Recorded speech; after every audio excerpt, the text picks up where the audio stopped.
Welcome everyone. Now we'll be beginning with week 3 of the course. I hope you really had an enriching experience in the week 2. Now as far as week 3 is concerned, in the first module we'll be actually going through three facets. One being, after we are done with this module, you will be able to recognize different types of salesmen, appreciate what makes a good salesman, and we'll be also having an overview or the stages of a sales call.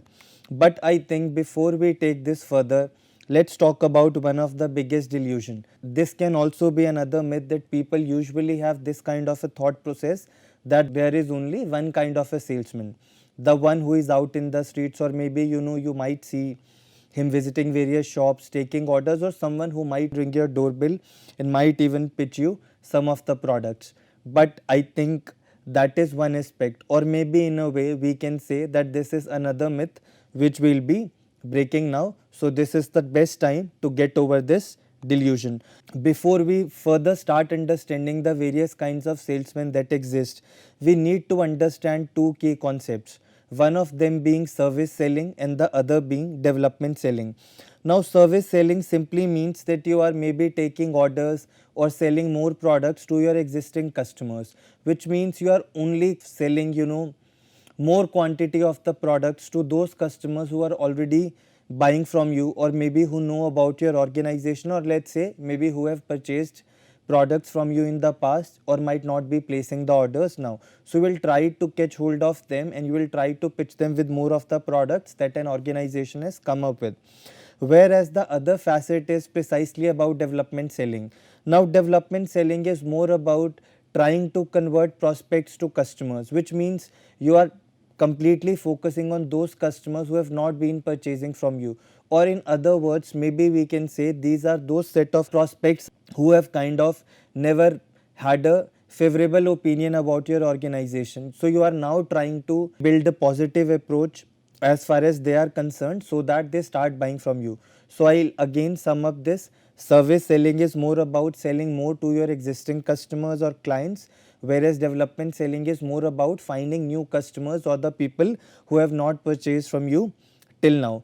Now we'll be understanding this classification of salesmen precisely. Robert McMurray and Arnold has proposed this. Now according to them, there are precisely or broadly 6 kinds of salesmen. One being inside order taker, delivery salesman, outside order taker, missionary salesman, technical salesman, and creative salesman. Now when you talk about creative salesmen, they can also be further classified into creative salesmen for tangibles, which means about the products which you can touch and feel, or which precisely have a physical form, like maybe you can say vacuum cleaner, telephone. Whereas you can also have creative salesmen for intangible products which are precisely selling services. So we'll understand all of these one by one.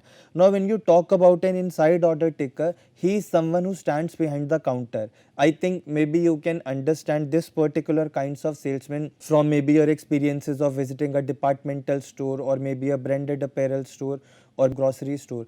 Now you might have these people who are simply standing behind the counters. Their key job is not about creative selling or to get into the core of selling. Their job is precisely about facilitating, maybe let's say taking the payment from you and handing over the products to you. So this particular form of selling is more transactional in nature, and it is not going to have that aspect of competitive selling or creative selling where they have to make a lot of efforts with respect to convincing consumers to buy the products. In a way, you can also say with respect to inside order takers, you might also have people who have already been buying from you.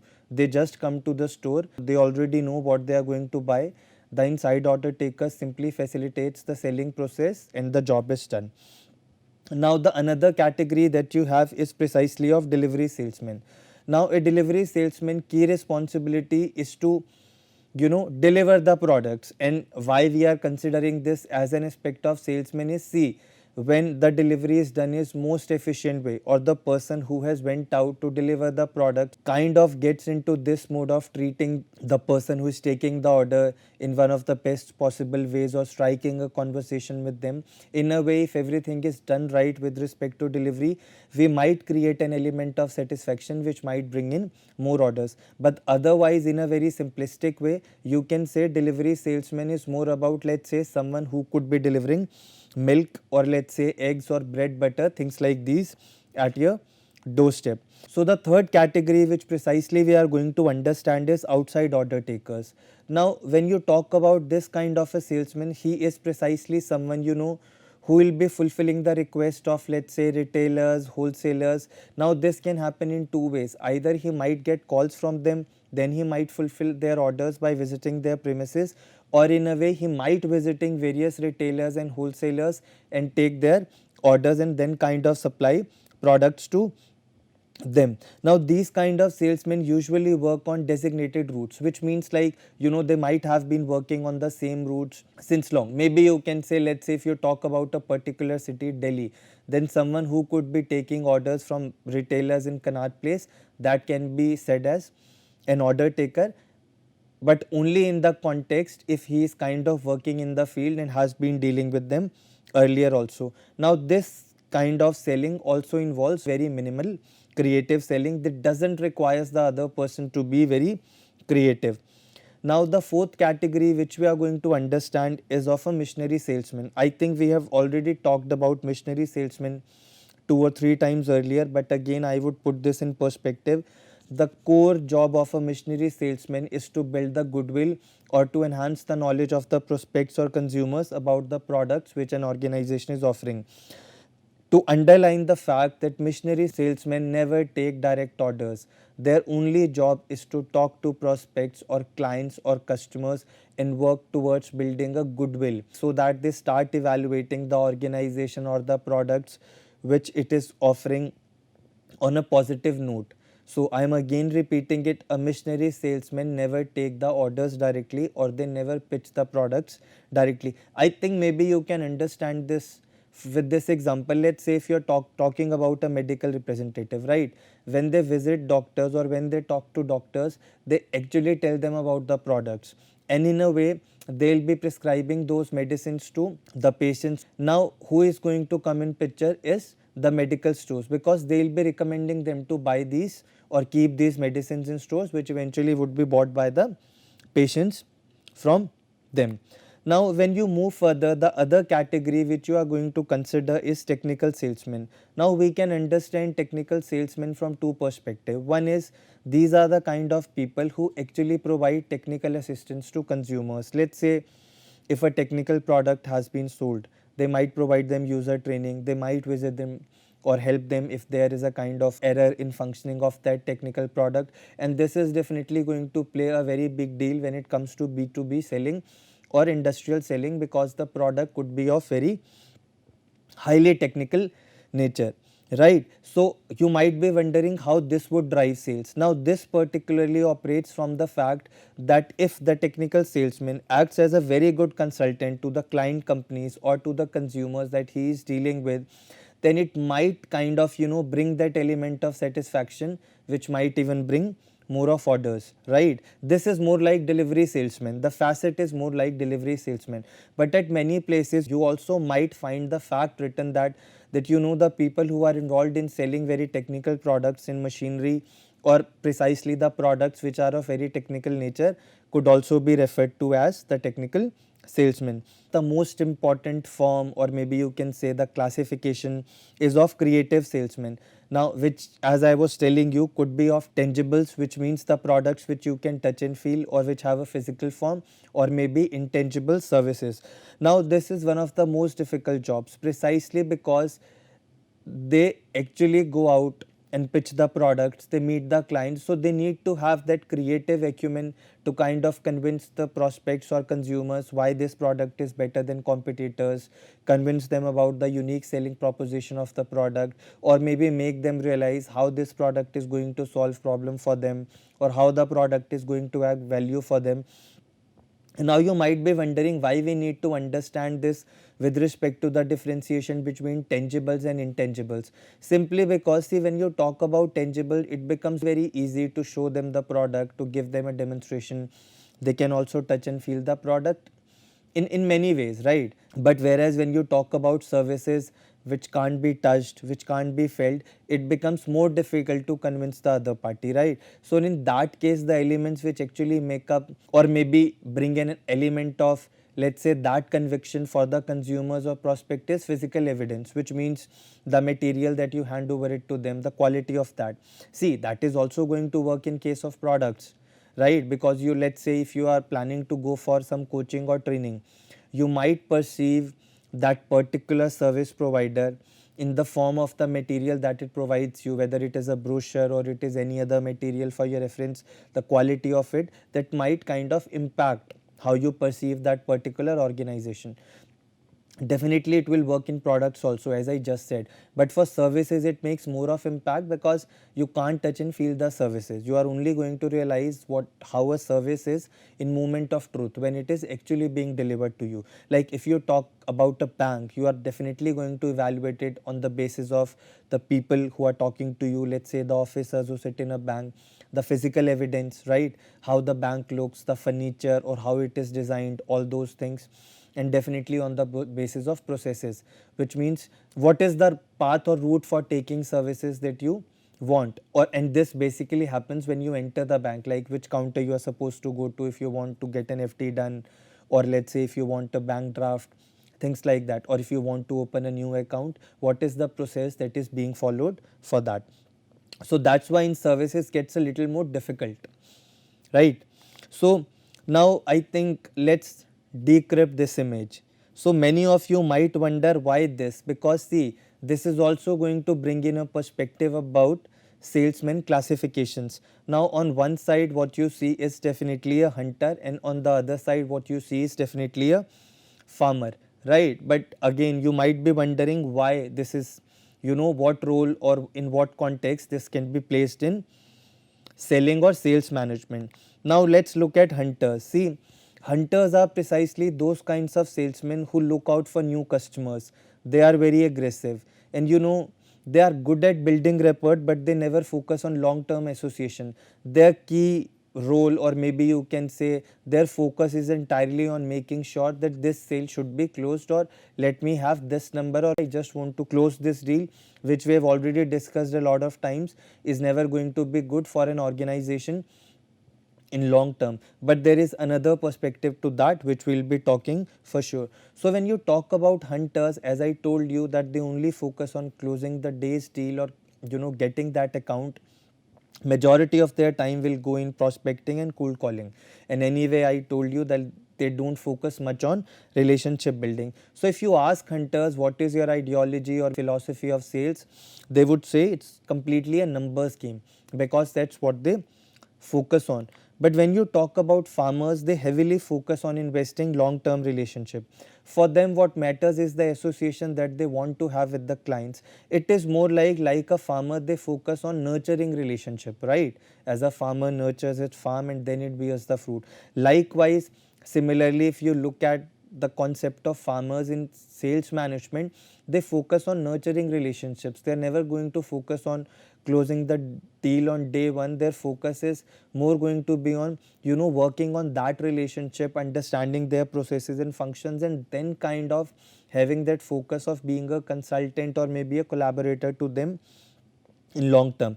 So if you ask farmers about their sales mantra, they would say it is a people's game. So maybe you can look at the kind of spectrum that hunters and farmers have, whereas hunters are only going to look at it from the perspective of numbers game, farmers precisely look at it from the people's game. So if you ask me, we might need both of them, right? It's just that if hunters are doing their job right and are not making false claims to get that deal done, things are good, right? Because you need numbers also to keep an organization going.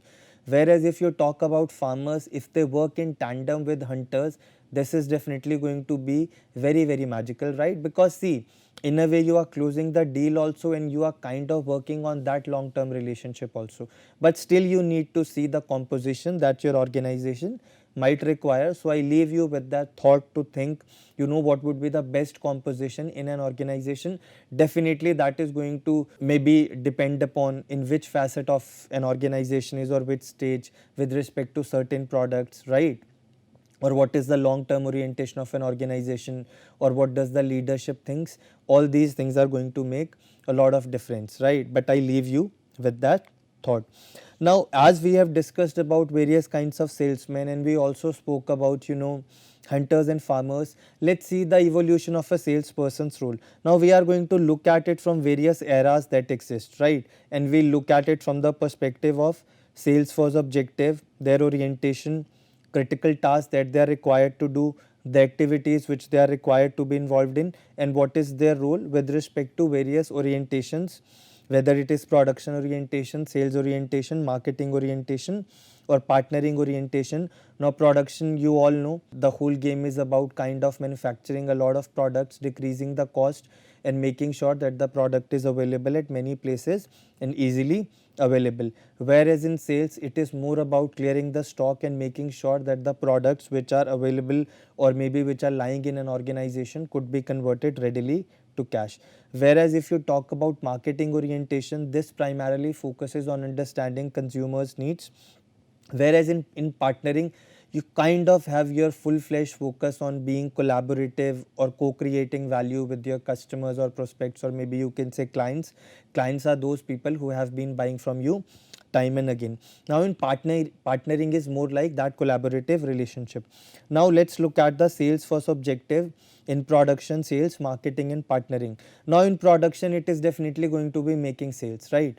We want to sell, you are not focusing on understanding the needs, right? Likewise in sales also, it is just about making sure that the products are and the services are being sold. So in these cases, you are not at all focusing on understanding the needs of the consumers, right? Your primary goal is to sell what has been made, right? Because you never got into the process of going into the market or going for a gap analysis with respect to understanding what a consumer wants. Whereas when you talk about partnering, it is more about building relationships. Again, you collaborate with them, you try to brainstorm ideas, or you try to create a win-win situation in which your prospect or customer or client is bound to be in a long-term association with you, because you kind of commit yourselves to creating value for them in a long term, right? Now when you talk about the orientation in production, it is going to be short-term sellers need, right? Somehow sell and convert it into cash, convert the stock into cash. It is same in sales, right? You are focusing on short term sellers need. Again, the core objective is to somehow sell and bring in the revenue for the organization. Whereas in marketing, you entirely focus on understanding the customers and buyer needs. You will go for a gap analysis, you will do marketing research, you will try to analyze, whether consumers are satisfied with the competitors products or not, or what is it that you can add more value, or what is it that you can offer to them to kind of fill that gap. But when you talk about partnering, you are focusing on long term customer needs, because that's how you will be going ahead and making an investment with respect to understanding their processes, functions and a lot more things, because that's how things are going to work, right? So whenever you talk about this long term orientation, it definitely requires an investment or special treatment, not only in form of time, it might also bring in some cost, right, which you might invest in improving their processes, functions. Understand this with an example. Let's say if we are supplying medicines to an hospital, we might think of kind of setting up terminals there which will eventually keep the stock in check. The hospital might not need to intimate me, okay, this medicine is now going short of in stock. If I have terminals, the investment which I have made might kind of bring in more value for them, as we'll know in before time that this is going out of stock or things like that. In other ways, we might go for collaborative research, or we might fund some of their projects with respect to some medicine research or things like that, because that's how collaborations happen, right? Now when you talk about the critical tasks that might be involved over production, sales, marketing and partnering, in production it is simply about taking orders and delivering, right? Whereas in sales, it is only about convincing and persuading the prospects to buy. Once the prospect or consumers had agreed to buy a product, it's over. Whereas in marketing, you try to match the offerings to their needs, right? And you focus on creating, communicating and delivering value to them. Whereas in partnering, you try to come up with new alternatives. Now whenever we are talking about new alternatives with respect to partnering, what we are trying to show is there could be other products that they are using, they could be using competitors product. Now what you are going to do is you will try to invest resources in research and collaborate with them, and you will try to find out those products, or maybe you can say technical alternatives that will bring in more value for them with respect to what they are using now. This can be related to various facets, their various functions, like you might see maybe assist them in their supply chain network in making it more robust. You can also assist them in coming up with new technology which might improve their production efficiency, right? You might even go ahead and kind of develop a, let's say, sales customer relationship management software for them, depending on the kind of services that you are into. Now what are the key activities of sales people in all these orientations? In production, the whole focus is going to be on making calls and informing customers about products that you have already manufactured. Whereas in sales, it is going to be hard selling, as I have repeated it a couple of times, somehow sell the product. Whereas in marketing, it is going to be adaptive selling, right? Because what you are trying to do is you are trying to adapt your products to the needs of consumers. This could also be a case, you met the prospect, you met the customer, and you realize that we might need to make some changes in the product in order to get this deal, and you might perceive this particular client as a key account, or maybe with respect to the revenue they might bring in, it could be considered very important. So you might get into the process of adaptive selling with respect to modifying your products to their needs, even if it requires changing some features, shape or things like that. But definitely feasibility needs to be taken into account, how feasible this is going to be for your organization, because this should not be a case where your costs are offshooting the revenue or benefits it might bring in. Whereas in partnering, the whole focus is going to be on building long term relationships, and the chain goes on collaborating, creating value, coming up with value driven solutions for them, to be precise. Now for us, what is important is to see the role of a salesperson in all these facets or broader orientations. So in production, a salesperson is precisely going to be a provider, right? Whereas in sales, it is going to be a forced persuasion or hard persuasion, because the focus is entirely on somehow closing that deal. Whereas when you get to marketing, it is going to be of problem solving.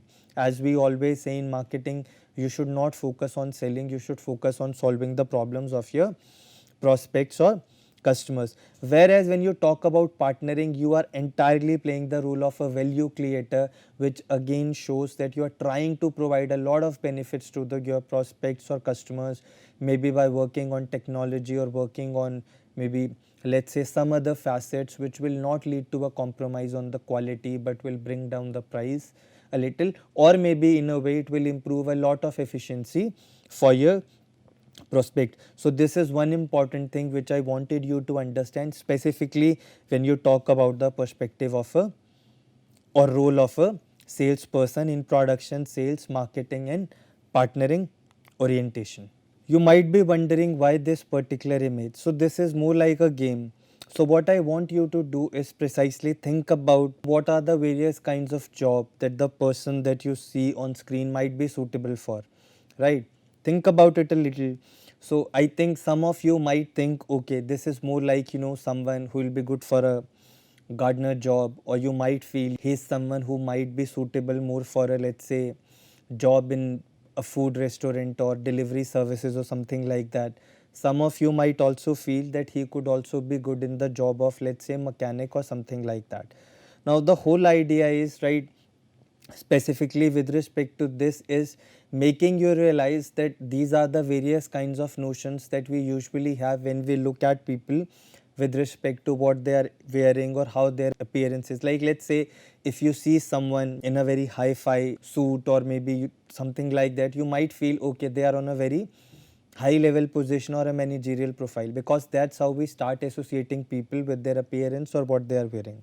So with respect to sales, we'll be breaking this notion. So this precisely came from the fact, or maybe one of the classic HBR articles, What Makes a Good Salesman, which was written by David Mayer and H. Greenberg. So the whole idea of talking about this particular thing or showing you this images, because in one of the instances in this article, they realized that, with respect to the services, or specifically the services about recruiting or selecting sales employees, they received, maybe one of the resumes or maybe some feed from their client, that there was someone who came in a dungaree and was very casual with respect to what he was wearing and in his approach. And later on, when all the facets, important key facets, were kind of compiled and various persons were tested, it was realized that the one who came in a dungaree and was not very professional, or maybe you can say casual in his approach that day, appear to be the someone who will suit the best with respect to the sales job. So why I told you this particular instance, or why I brought this in picture, is to make you realize that again you have to break a lot of notions about who will be the person who will make a good salesman, or maybe you can say what is it that makes a good salesman. So this particular article, which again as I said is one of the HBR classics, I would urge you to find it and read more about it, specifically because of copyright issues. I might not be able to share a lot of information, or maybe you can say a copy of it, but what I'll be doing is I'll be sharing my opinion on this article, and I'll be talking about a lot of takeaways with respect to this particular scholarly article about what is it that organization should look with respect to hiring the best salesman, or what are the key facets that actually define who the best salesman is going to be. So as far as this particular topic is concerned, we'll be definitely talking about it as we'll move in the next session, which is going to be the session 2 of week 3. See, before we actually delve into this particular stages of a sales call or selling process, I want you to understand a lot of facets which will eventually make you understand not only the sales process better, but also your thought process is more going to be about whenever sales people are hired, what is it that an organization should look into them, or maybe with respect to all these various forms, whether it was an insider order taker or outside order takers, or creative salesman for tangible and intangibles, or maybe delivery salesman. I want you to then think, who do you think will be following this sales process when they meet the clients. So I thank you for now. We'll be meeting in the next session.